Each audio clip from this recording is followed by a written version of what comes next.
और इसी बीच मेरठ से बड़ी खबर आपको बता रहे हैं। टीईटी परीक्षा पर्चा लीक ये मामला है। एसटीएफ ने मुख्य आरोपी अरविंद राणा और राहुल को गिरफ्तार कर लिया है। सॉल्वर गैंग ऑपरेट करते थे अरविंद राणा और राहुल। एसटीएफ की मेरठ ने गिरफ्तार किया। मुजफ्फरनगर जिले के बुढ़ाना से ये गिरफ्तारी हुई। इस वक्त की बड़ी खबर आपको बता रहे हैं। अरविंद राणा राहुल को गिरफ्तार कर लिया गया है। उनसे लगातार पूछताछ की जाएगी। यूपी टैट एग्जाम नकल कराने का आरोप। नकल माफिया पर एसटीएफ का एक्शन। 2 आरोपी गिरफ्तार, अरविंद राणा, राहुल। और इसी बीच बड़ी खबर नोएडा से, जहां सट्टेबाजी गिरोह का पर्दाफाश हो चुका। आईपीएल और चुनाव में सट्टेबाजी का आरोप है। गिरोह के 6 सदस्य गिरफ्तार किए गए हैं। 1.5 लाख से ज्यादा कैश इनसे जब्त किया गया है। नोएडा से यह बड़ी खबर आपको बता रहे हैं। सट्टेबाजों पर एक्शन लिया गया है। आईपीएल और चुनाव में सट्टेबाजी का इन पर आरोप है और इनसे पैसे भी बरामद किए गए हैं। गिरोह के 6 सदस्य गिरफ्तार किए जा चुके हैं। 1.5 लाख से ज्यादा कैश इनके पास मिला है। लगातार इनसे पूछताछ की जा रही है। तो वहीं गोरखपुर में अवैध निर्माण के खिलाफ प्रशासन सख्ती कर रहा है। कई इलाकों में अवैध निर्माण पर बुलडोजर चलाया जा रहा है। शहर भर में दुकानों के आगे लगे अवैध निर्माण को ध्वस्त किया गया है।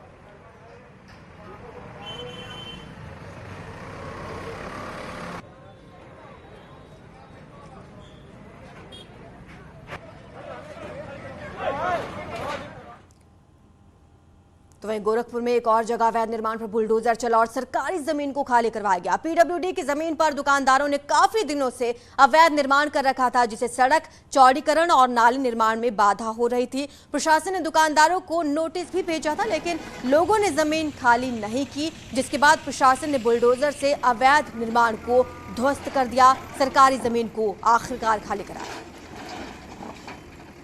जमीन पर अप्रोच किया है, इसके लिए 29 मार्च को हम लोगों ने एक चेतावनी जारी की थी कि 2 दिन के अंदर में अतिक्रमण हटा दीजिए।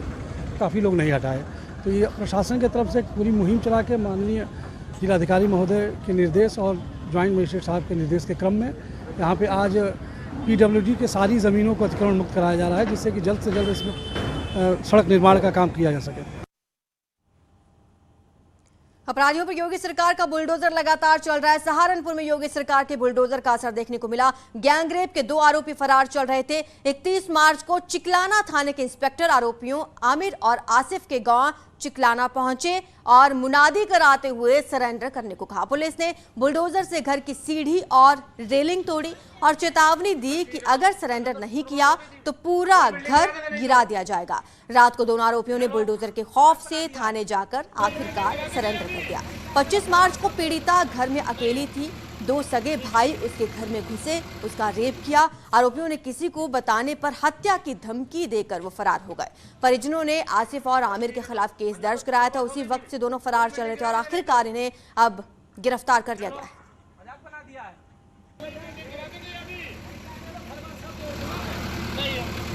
ये भी देखने को मिलता है जहाँ पे एनकाउंटर हाफ एनकाउंटर से बात नहीं बनती है, संपत्ति जब्त करनी हो या बुलडोजर लेकर भी पुलिस पहुँच जाती है। नहीं, ये जो ध्वस्तीकरण की कार्रवाई अगर कोई बड़ी बिल्डिंग होती है तो आजकल बुलडोज़र ही एक मात्र तरीका है कि बहुत जल्दी से और तुरंत त्वरित गति से डिमोलिशन या ध्वस्तीकरण हो जाता है। अब लोगों ने उसको भी तरह तरह की टर्मिनोलॉजी से जोड़ रखा है, लेकिन बुलडोज़र का इस्तेमाल जो अवैध रूप से अर्जित संपत्ति है और वो भी एक न्यायिक प्रक्रिया पूर्ण करने के बाद ही किए जाते हैं। ऐसा नहीं है कि किसी भी व्यक्ति के विरुद्ध कोई भी ध्वस्तीकरण की कार्रवाई कराई जा रही है। बुलंदशहर में आयोजित पंजाबी काका नाइट में हंगामा होने के बाद पुलिस ने भीड़ को खदेड़ने के लिए लाठीचार्ज किया। क्षमता से अधिक भीड़ होने के कारण लोगों में धक्का मुक्की हुई, जिसके बाद जमकर हंगामा हुआ। पंजाबी सिंगर काका की लाइव परफॉर्मेंस देखने के लिए लोग पेड़ पर चढ़े नजर आए। जिला प्रशासन ने कृषि, औद्योगिक एवं सांस्कृतिक प्रदर्शनी का आयोजन किया था, जिसमें पंजाबी सिंगर का ये कार्यक्रम चल रहा था, जहां पर यह हंगामा हुआ। चैत्र नवरात्रि के पहले दिन आज मां दुर्गा के शैलपुत्री स्वरूप की पूजा की जा रही है। सुबह से ही देश भर के दुर्गा मंदिरों में श्रद्धालुओं का तांता लगा हुआ है। भक्त मां के दर्शन और पूजन के लिए लंबी लंबी कतारों में लगे हुए हैं। मिर्जापुर में मां विंध्यवासिनी देवी का प्राचीन मंदिर है, जो मां की 52 शक्तिपीठों में से एक है। यहाँ भी सुबह से ही भक्तों की भारी भीड़ देखी जा रही है। प्रयागराज के अलोप शंकरी देवी मंदिर, बलरामपुर के देवी पाटन मंदिर, जहाँ सीएम योगी ने भी शक्ति की आराधना की, सुबह से ही यहां भक्तों का तांता लगा हुआ है। सहारनपुर के शांकंभरी देवी, कानपुर के तपेश्वरी देवी, वाराणसी के प्राचीन दुर्गा कुंड मंदिर, झांसी के पंचकोया मंदिर में भक्त दर्शन पूजन के लिए लंबी लंबी कतारों में पहुंच रहे हैं। वहीं रामनगरी अयोध्या के देवकाली मंदिर, लखनऊ के चंद्रिका देवी मंदिर और चित्रकूट में मराठा कालीन देवी मंदिर में भारी भीड़ देखी जा रही है, जिसकी तमाम तस्वीरें आप अपनी स्क्रीन पर देख पा रहे हैं।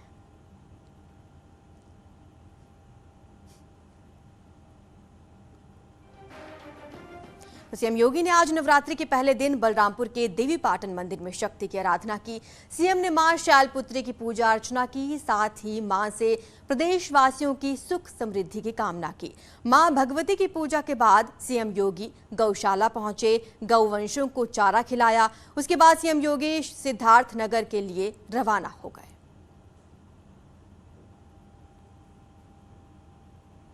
तो सीएम योगी ने शक्ति आराधना की। आज मंदिर पहुंचे सीएम योगी और यहां पर उन्होंने पूरे विधि विधान के साथ माता रानी की पूजा पाठ किया और उसके बाद सिद्धार्थ नगर के लिए रवाना हो गए, क्योंकि उनका अहम दौरा था सिद्धार्थ नगर का। ये 3 तस्वीरें आप अपनी स्क्रीन पर देख पा रहे हैं जब मंदिर पहुंचे जिस वक्त सीएम योगी, इस वक्त की तस्वीर है। दूसरी तस्वीर में आप देख पा रहे हैं सीएम ने शक्ति की आराधना की, पूरे विधि विधान के साथ पूजा की और उसके बाद गौशाला गए, जहां पर गोवंशों को उन्होंने चारा भी खिलाया। अक्सर ही सीएम योगी की इस तरह की तस्वीरें सामने आती हैं जब वो मंदिर पहुंचते हैं, गौशाला पहुंचते हैं, गोवंशों को चारा खिलाते हैं।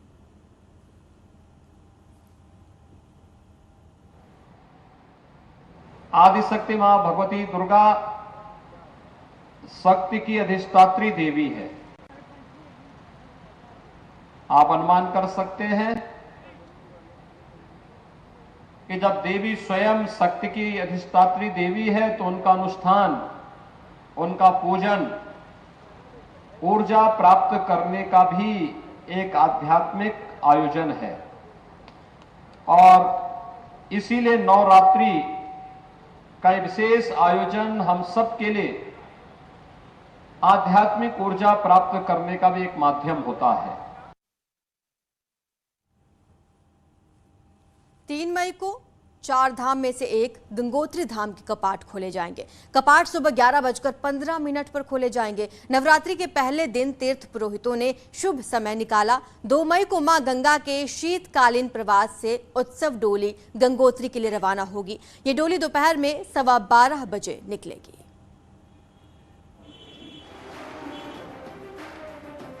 इस वर्ष के पंचांगानुसार आने वाली अक्षय तृतीया पर इस श्री 5 मंदिर समिति गंगोत्री धाम के जो कपाट का उद्घाटन होगा, उसमें 3 जो हमारी मई है उसके अनुसार ठीक 11:15 पर श्री 5 मंदिर समिति के द्वारा गंगोत्री मंदिर के कपाट दर्शनार्थियों के लिए खोल दिए जाएंगे।